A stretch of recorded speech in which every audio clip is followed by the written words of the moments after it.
दीपं दर्शयामि नैवेद्यार्थे अंशकरणाय स्वाहा ओम अपराय स्वाहा ओम ज्ञानाय स्वाहा ओम उदराय स्वाहा ओम समानाय स्वाहा ओम ब्रह्मणे महानैवेद्यं समर्पयामि नैवेद्यमधिकार्यं समर्पयामि उत्तरोपासनं समर्पयामि हस्तप्रक्षालं समर्पयामि मुखप्रक्षालं समर्पयामि करोदनार्थे चंदनं समर्पयामि श्री सच्चिदानंद सद्गुरु साईनाथ महाराज की जय।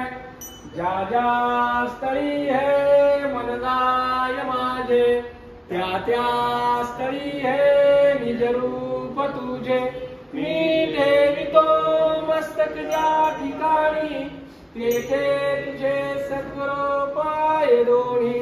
श्री सच्चिदानंद सद्गुरु साईनाथ महाराज की जय।